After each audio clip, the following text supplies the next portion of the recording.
Welcome to another episode of the Bookum Nook Show. My name is Kyle Colley, and this is the episode of Creators Talk Podcast, a podcast for bookish conversations to talk with your favorite bookish content creators. Make sure to like and subscribe to our YouTube channel and download Bookum to catch all of our great conversations and connect with your favorite bookish content creators. My guest today is Sara Hildreth. Sara is a fabulous writer behind the Fiction Matters blog, a blog about books and literary lifestyle. She's also the co-host of Novel Pairings with Chelsey, and I would also like to say you all have amazing chemistry in the podcast. Oh, thank you. Yes, it is absolutely amazing. Which is a dedicated podcast to making the classics more readable, relatable, and fun. She is an expert annotator, a book club host, an educator, a mother, and a trusted voice in the book space. Sara, welcome to the Creators Talk Podcast. Thank you so much for having me. I'm so excited to be here. Yes, exactly. I would love to get kind of talk to you a little bit about Fiction Matters, the weekly newsletter, how it came about, and some of your origins when it comes to writing. Great. So, yeah, the newsletter. Oh, I love writing my newsletter so much. So I've been on the Fiction Matters Instagram. I've been on Instagram, Bookstagram for like 10 years now. It started as a grad school project and then grew into the newsletter, the blog, which is kind of defunct now. It's all kind of migrated to the newsletter.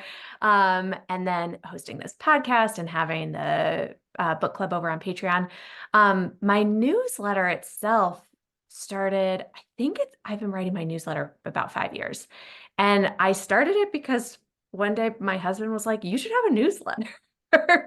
And I think it was because I was struggling to like get people's eyes on the blog. Like I was sharing it to my Instagram and just not satisfied with that level of direct communication.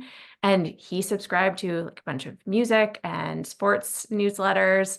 And there weren't a ton of book newsletters about 5 years ago. And so he was kind of ahead of the curve and thinking that. And so I started it. I started it on MailChimp. And Oh, then, wow. yeah. Very cool. I know, only for about a year, and then learned about Substack. I was like, this seems way easier and way more, at least at the time. And I think this is still the case, though. Of course, Substack has its own issues, but creator friendly. Substack wants people to see your newsletter, and it helps you with that. And so, yeah, it started as once a week, and now I'm up to I write 3 newsletters almost every week. Yeah, wow. And so how long have you been a writer, and like what kind of got you into writing and to start? Oh, well, I love that you call me a writer because I am. I just have a hard time, I think, internalizing that. But this is helping. So I mean, I I was an English major and I have a master's in English. So I guess I never considered myself a writer because I never wrote fiction, but I always loved writing analysis essays, like the type of writing you do in English class. And I never really thought about how I could make a career out of writing those types of essays. I think when you're an English major, I know when you're an English major, everyone asks you, oh, so do you want to teach? And I would always say no. But then I did become a high school English teacher for like 7 years. And I missed the writing component. So bringing that back into my professional life has been really fulfilling. I like the analysis piece. Like I like Yeah. thinking through a book. And I find that writing for me is one of the best ways to do that. So I don't always know what I think about a book until I start writing about it. And it helps me solidify my ideas and my interpretations and my opinion. No, I appreciate that you said that, because when you read, like when you're able to bring a book into a context of like writing, it like clears up your thinking so much. You're like, okay, I know what I liked about this book, what I didn't like, and it just allows you to just really understand a book from all different angles, and it gets to, like I said, clear your thinking the way you see the world, right? I'm kind of Yeah, curious in exactly. hearing. Oh yeah, I was kind of curious in hearing like you talk about your writing process and like how you come up with your newsletter and your blogs and like some of your best practices when it comes to writing blogs. Yeah. Okay. So, um, I think for me, the most pivotal thing for my writing, especially having this much content, is that I have kind of templates, not like formulas for the writing itself, but styles of newsletter post that I frequently do. Because for me, if I'm just thinking like, what am I going to write today? And I have like infinite possibilities, it's really overwhelming. I think I feel more creative when I've created some limiting factors for myself. So I write about 4 different style of newsletters. So every Sunday, I share what I read the week before in like little mini reviews. Yeah. Every Tuesday, almost every Tuesday, I share my reading in public series, or I answer reader questions. And then on Fridays, I share book recommendations around a mood or a theme.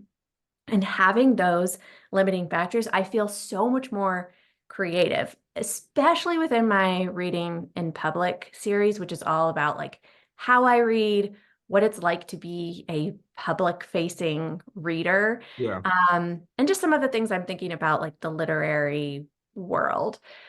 So having that structure kind of lets me tune in to topics that might be great in those categories. So especially like mood recs on Friday and reading in public on Tuesday, I just feel like I always kind of have a little antenna up. So maybe I'm reading a book and I come across a theme and I'm like, oh, I really want to write a list of books that connects to this theme. Or, sometimes it's the case that I'm like listening to a book podcast or come across something on Bookstagram and I'm like, ooh, I really disagree with that. Like not necessarily a take on a book, but like a take on a reading practice. And I feel like I'm not trying to like use my newsletter to subtweet other book creators, but it just like strikes some inspiration. And then I write my own thoughts. I like especially to if I hear like, you know, very definitive takes on what reading should be, or kind of hot takes about the reading life. I really like to use my reading in public series to add nuance to those conversations. So Yeah. that's what I'm kind of always thinking about is like, where can I like push or expand a little bit on what seems to be like the current discourse in the book community? And then I like, in terms of just pure practicality, I have a notes app of like Yeah. all my reading in public ideas, and I just jot them down immediately because I'm very forgetful. And I think there are probably some great ideas that I had once upon a time that are like out in the ether now, because I didn't put them in my notes app. So I do that. And then kind of like each week, I look ahead at the week, I look at my ideas, see what's like kind of straight, feeling like something I want to explore further at the time. And or maybe what's speaking to something in the current moment. And then I try to like plan out when I'm going to write them. You mentioned I have a kid, I have a 2-year-old, and she's in school 3 half days a week. So I really try to plan my writing on those Yeah. on those days. But I've gotten pretty good at if I, need to write things in like 15-minute bursts here and there, those posts probably aren't as good, but I can make it work. Yeah, so that works. And one of the things I do enjoy, like even with I think it was in your recent reading in public, how you're talking about that the phrase like that didn't work for me, right? Like or Mhm. that book just didn't work for me. And when we talk about book criticism and figuring out how to bring the best stories and push back on stories, even like when we talk about in films, we're much more like, oh, this I didn't like this part, that part. But with reading, it's a lot more nuanced. Like, how do you kind of think about reading in public in those conversations? Yeah, it is. Oh, it's so interesting. I'm still thinking through, and that's part of what I also like about my reading in public series is I'm trying to push myself to think more deeply about criticism and how I want to talk about books and how I want to write about books. Because I was really trained in the literary analysis model of the English classroom, where it does not matter if you liked the book or not. Like you are Exactly. writing an essay about this book, you're analyzing it, you are doing literary criticism, but without the part of saying, I liked it or I didn't, and here's why. And it actually has taken me a long time to shake that part. I mean, I like to bring that English major literary analysis to some of my reviews, but it's taken me a long time to be comfortable saying, like, I didn't like it because I think I can appreciate most of the books that I read, even if I didn't like them. But Yeah. I've learned how helpful it is for readers to hear, like, yeah, I appreciated this book for all of these reasons, but I didn't like it. And here's why. And I think that's why, for me, the phrase, it didn't work for me, doesn't work for me as a reviewer. Yeah. Because I like when I think of a book as working, I think of it as achieving its aims. Yes. And then whether I like it or not is something different. Now, that's not how everybody thinks of the phrase. And I'm not trying to use my newsletter to like ban terminology Oh on no, of Instagram, course right? not. You know that. But I think words matter. And I think that like thinking through what we really mean when we say something, and if we're trying to like be euphemistic or like dodge saying certain things is interesting to think about, regardless of how we end up, using those words. No, I completely understand. Like I really study story a lot, like the structure, whether it's like the three story arc, or even when it comes to writing. Like I'm reading this book called The Elements of Eloquence, and it's just like all these different like unique ways of like phrasing words and how Shakespeare wrote these words. And it just when you understand how those things kind of, and especially your background, you just understand like that on a really high level. But it does make you appreciate writing more and the way words are put together on a page. So that's why I kind of just wanted to really get into you as a writer and just hear how you think about things. Yeah. Okay. Well, I really want to read that book now. That Yeah. sounds Oh, that it's a sounds great great. book.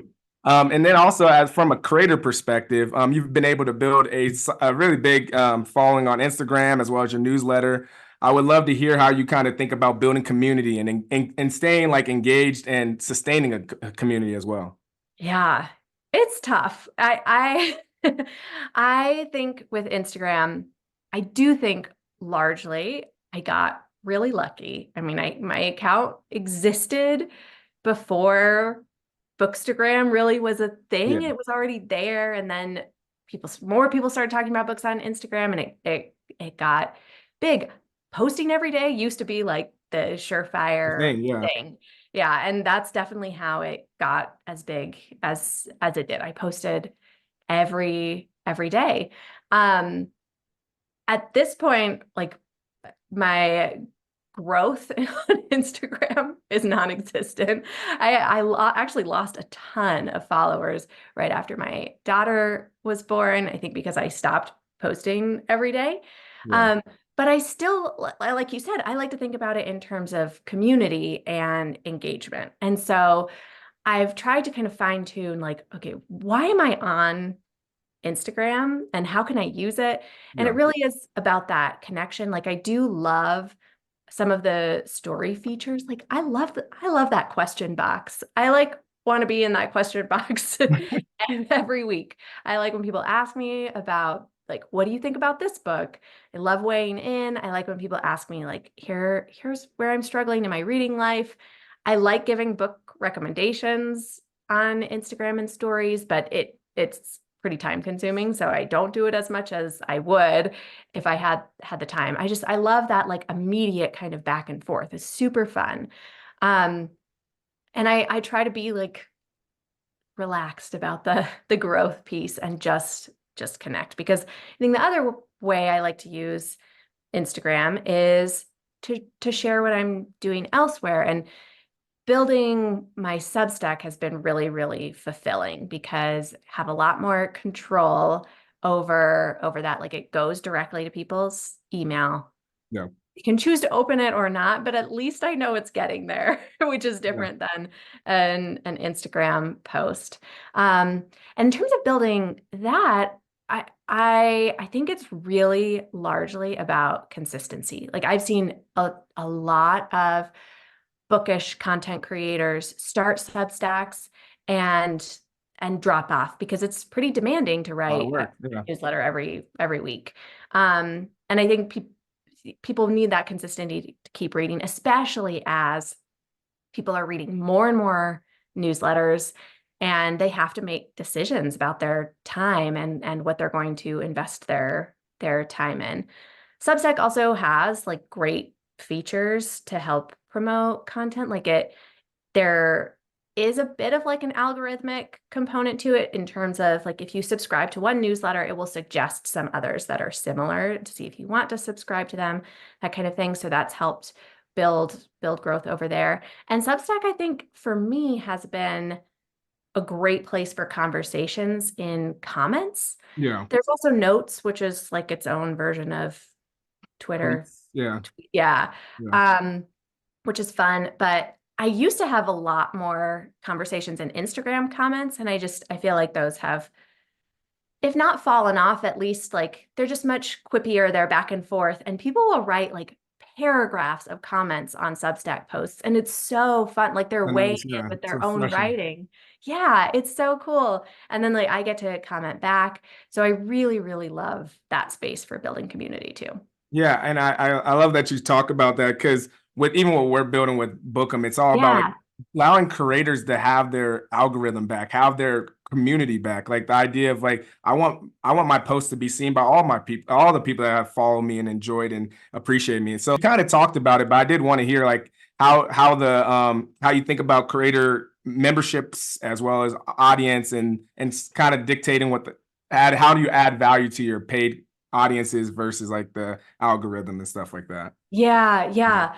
I mean, I love membership communities. And Yeah. it's such a cool way, especially for people I mean, there are a lot of different membership communities, but in this book world where like the influencer landscape is totally different than Mhm. other influencers, it's really cool to see all these different membership communities sprout up. And there are so many different types of readers, reasons people read, types of books they like. And so I feel like there are like more and more membership communities for everyone, for every type of reader, which is great. I think that is huge in terms of thinking about like if somebody wants to start a membership community, thinking about adding value, like where is there a gap Yeah. in these communities? Like what types of books are not being read by these communities? I felt like when I started my Patreon, I hadn't seen like even between like huge celebrity book clubs and then like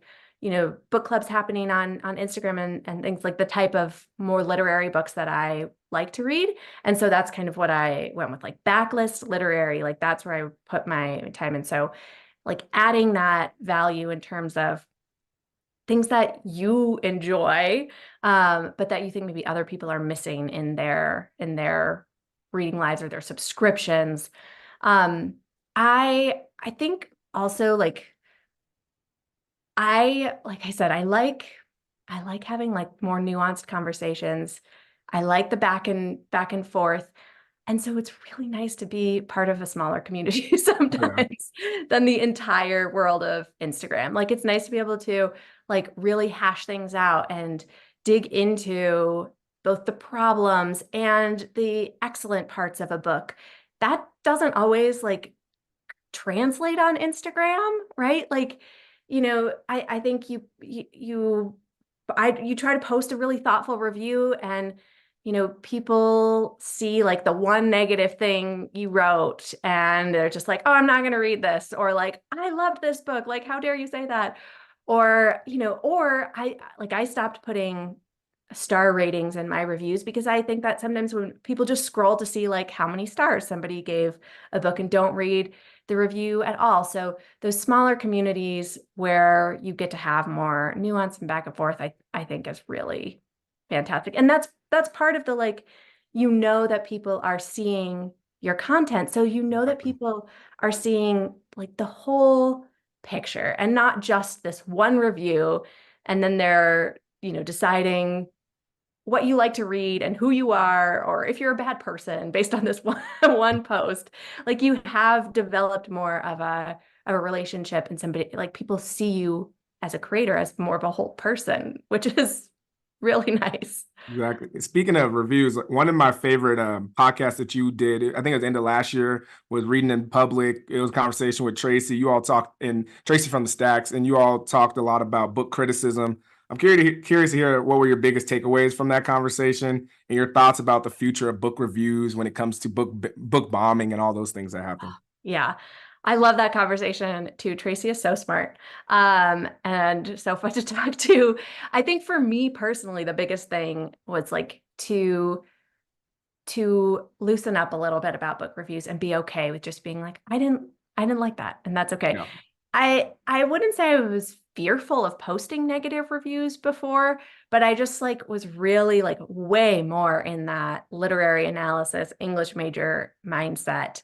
And so I feel like Tracy in some ways like lifted this weight off my shoulders where I feel way more comfortable just being like, Yeah. I didn't like that.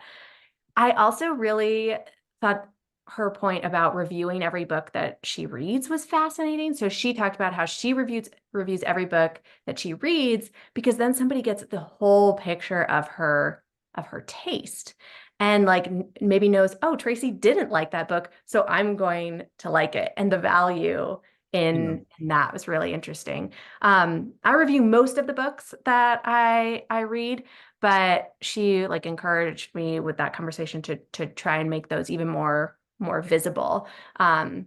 Make sure I'm doing that.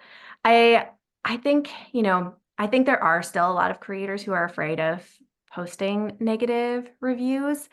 And I totally get why. I mean, like readers love books. We appreciate them. We understand that they're hard to write. And so there's like the spirit of generosity that's really nice. But I think, the other thing that Tracy and I talked about, and that is like it can be kind of patronizing to just be like, well, you did it. You wrote a book. And so like good for you. 4 stars, 5 star, whatever. Like, like this is art or entertainment. Some books I think are art, some books are entertainment, some are both. Um, that's worthy of being critiqued and examined and looked at within the context of the literary landscape in terms of what's working and what's not working, in terms of what speaks to somebody as an individual reader. So I think that's a great way of thinking about it for people who are reviewing books online. Like this book is worthy of your time and critical attention. And so like whether you liked it or not, like people want to know and give it that time. Yeah.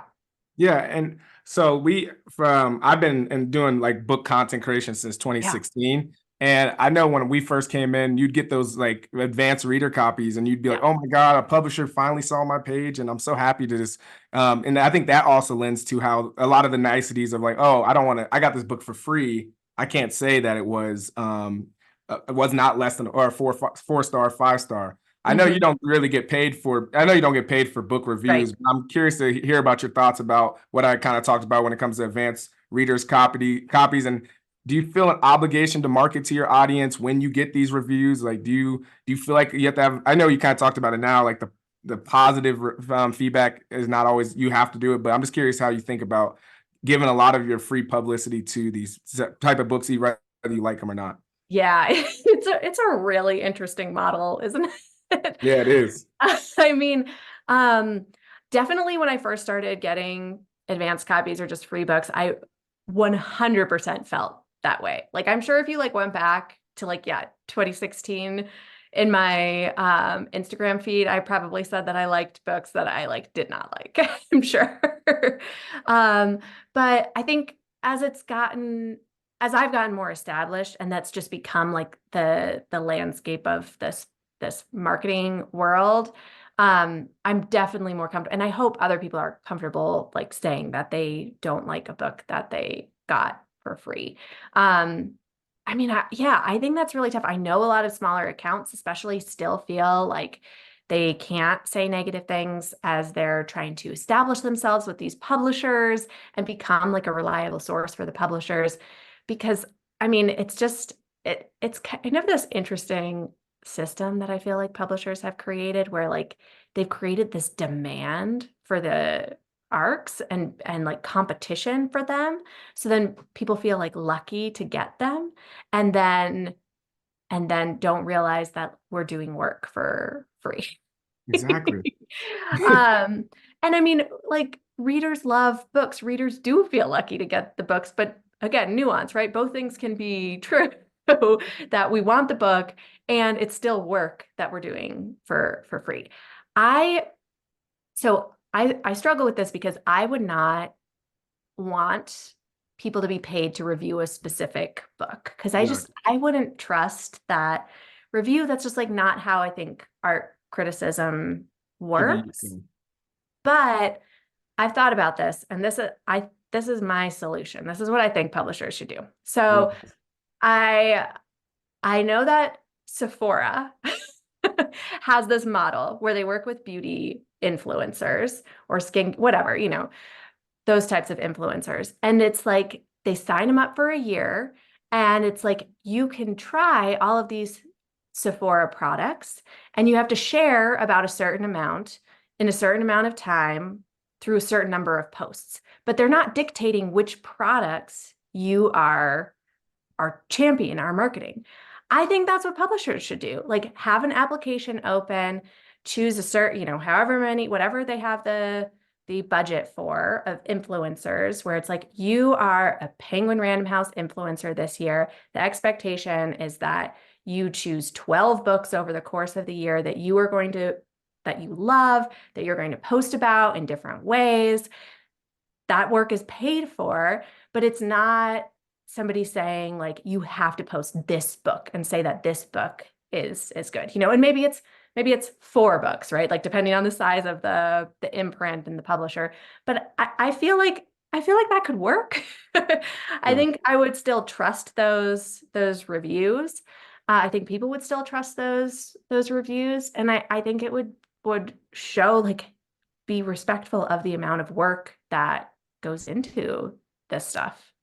I think it's actually absolutely genius. I seen this on your Instagram story. So I was like, when you said that, I was like, oh, what? 5, you get really good, like 5 really content creators in the book space that do exactly what you're saying. You love some books, you don't write them. Ones you do like about you're going to share anyways. So it gives that opportunity back to the community that's helping generate obviously billions of dollars in this book space, without feeling so obligated. Because here's the other thing too. It's like authors also are on that side of things too. Like there's authors that aren't getting paid a lot too. So I do feel like as a content creator, you feel obligated to be like, oh, I want to help this author out.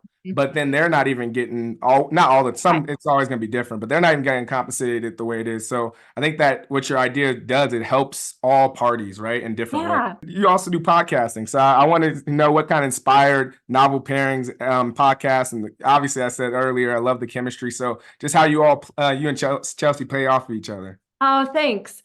Yeah, we have a lot of fun. We're talking, Chelsey used to have a podcast with her husband. And so when I started thinking about starting a podcast, I reached out to her because I just wanted to know more like details about podcasting. It wasn't necessarily, and we talked about teaching before. She is also a former English teacher. And so it wasn't even necessarily thinking about like a partnership at first. It was just like, can you tell me about like the work that goes into a podcast? And the more we talked, the more I was like, maybe we should do this together. So we knew we wanted to have a classics related podcast because again, like that wasn't something we saw as much in the space at the time. And we like, that's our background as English teachers. But we wanted it to be approachable, relatable. We did not want our podcast to have the air of like, you must read these books.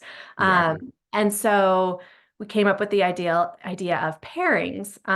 Like I love thinking about books in conversation with each other.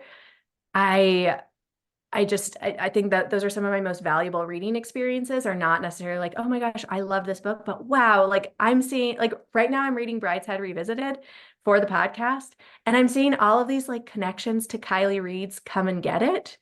And I'm like, this is so fun. Like that, this, British book from the 1940s, I'm now seeing connections with this amazing, like new release from today.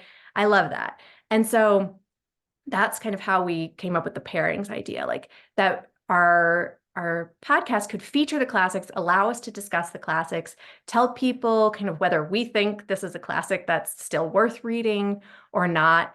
If you don't want to read it, here are some key takeaways about it so you kind of like understand where it fits in the literary space, but then offer either alternates, like, okay, you don't want to read Brideshead Revisited, but here's another great campus novel that's commenting on status and class. Or if you do like the classic, here are some contemporary books that might be speaking to it. So yeah, we have a ton of fun, and we've grown our Patreon, and now we do like read-alongs with our community, because even though we were always like, we're not trying to push people to read these classics necessarily. Of course, the people who found us are the people who want to read the classics. And so now we have this great Patreon community where we do read-alongs, and it's a lot of fun. Yeah, and even with the pairing, because I think you were talking about Hours by Philip Williams, and you connected Yeah. it to a totally different book. So Yeah, when you're talking about it, you kind of put things on like a lattice work understanding, like, okay, this book connects to this one, and then it's like a web in your brain a little bit. So exactly. It yeah, is.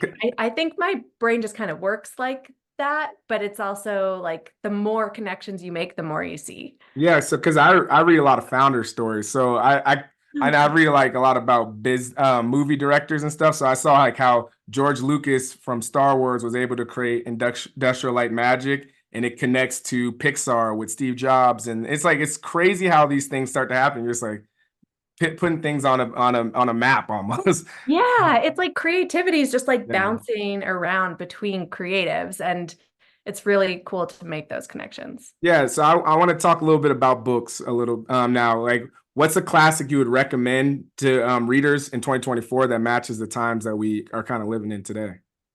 So we just finished. Oh, I have it right here. We just read and discussed on the podcast "The Custom of the Country" by Edith Wharton, and